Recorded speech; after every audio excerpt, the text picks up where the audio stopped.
Welcome back to another MotoView video. Now, it's been a while since we've made one of these, and myself and Alex have been off doing other things. We've both got a career in motorsports radio. You should go check it out. That is motorsport.radio.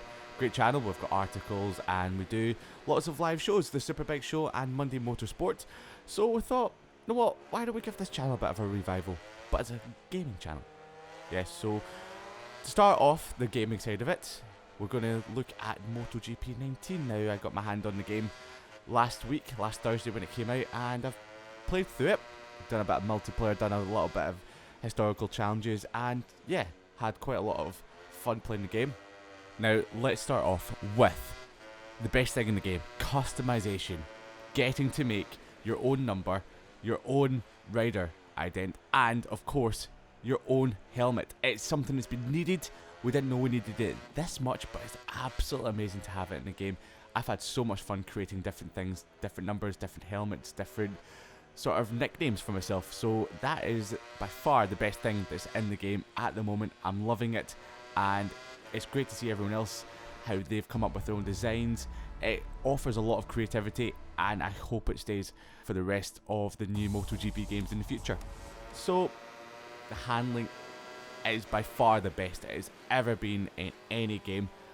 Now, the handling of it is so well done that the fine nuances of a bike movement can really upset how your bike performs, and you get buffeted about down the straight. I've also had wheel spin when I've gone through a kink. Now that is the coolest thing ever, because if your tire's wearing out and you go through a kink, for example at Laguna Seca or over the crest of the hill at Mugello, the bike spins up and it's just great fun. Now, the other cool thing is your tyre wear reacts to track temperature. So they've got that brilliantly set up. So if, for example, a race at Catalonia is 35 degrees Celsius track temperature, your tyre won't wear as much, but if it's a little bit higher temperature, it might wear out quicker. So you've got to sort of get a fine balance of tyre setup. So, for example, hard in the front, medium in the rear, but you've really got to feather the throttle. It's incredible how they've got that working so well. The AI is the best it's ever been in any game. Going into a corner now, I won't all of a sudden have Marc Marquez fly up the inside of me, barge me out of the way and I fall off. They might actually set up if they're about to run into the back of you, which is cool, but seeing them flying past at the bottom of the screen could be a little bit disconcerting at times. You put a hard pass up the inside of one of the riders, they set up, they go wide. That's quite cool. So the neural AI is something that has been really worked upon and real progress forward.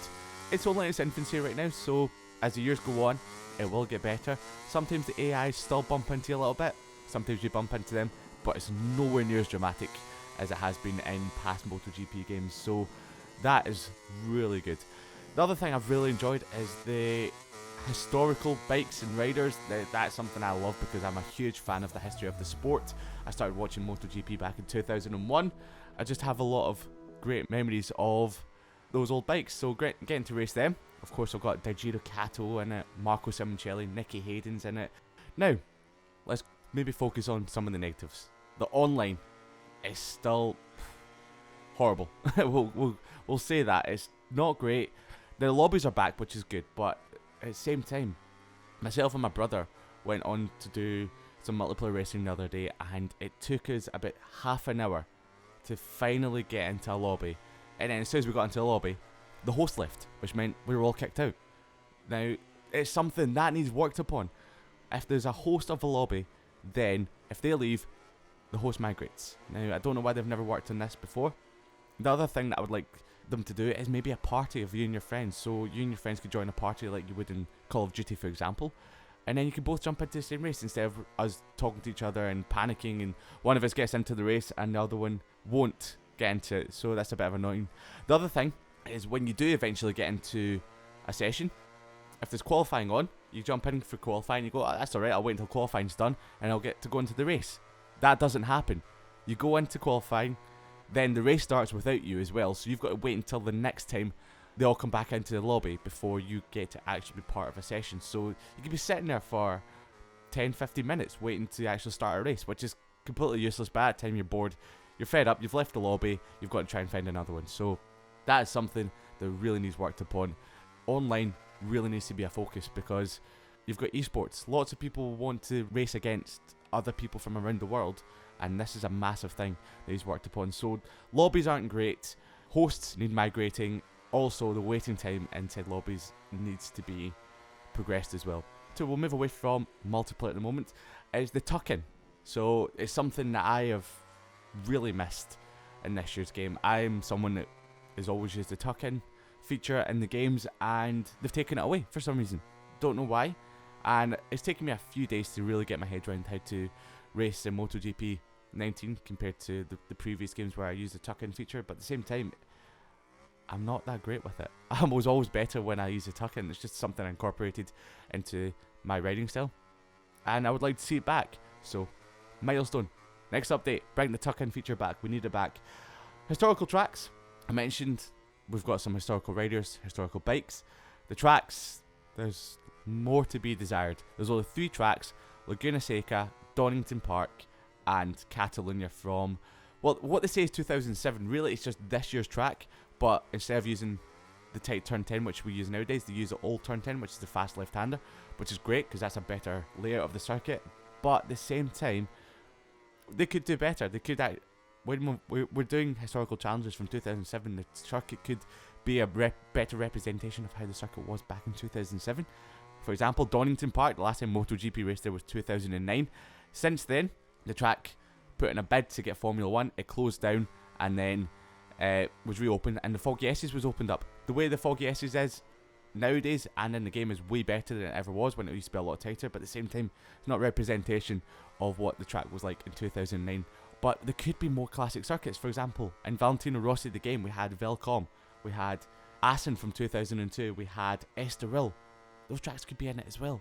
We could have the 2006 race with Elias, Rossi, Edwards, Kenny Roberts Jr. Velcom, we had Rossi win his first ever race in a Yamaha there. We had Todokawa win a race there. And of course, Assen 2002, which we had the Northern Loop in it. Great race. We could have that back. And the one in Valentino Rossi the game wasn't that great. It wasn't a representation of the bankings and how it really was back in 2002. But then again, the team's a lot better. They've got Unreal Engine 4, which is a better system all round, so they could make a better version of that track. I know it's a lot to ask for. And another wee thing that I'm being really nitpicky about is, for example, Le Mans. We've got historical challenges from 2001 and 2003. We could have 2 versions of Le Mans because 2001 Le Mans had a very tight right-hander at La Chapelle. The year later they opened it up, and 2003 you had a slightly different variation going into the chicanes. So that would be something that would be a lot better. And I know I'm being very nitpicky, we've got a lot of historical tracks and riders, but some classic 250s and 125s would be amazing in the game. It would be something that would be incredible. All in all, I'd probably give MotoGP 19 a 7 out of 10. They've done a really good job of it. Some things I'm just being really nitpicky about, but at the same time, there could be improvements. But it's something going forward. The game as a whole is a very solid game. Great baseline, 7 out of 10. So thanks very much for watching this MotoGP 19 review, and I'll see you next time.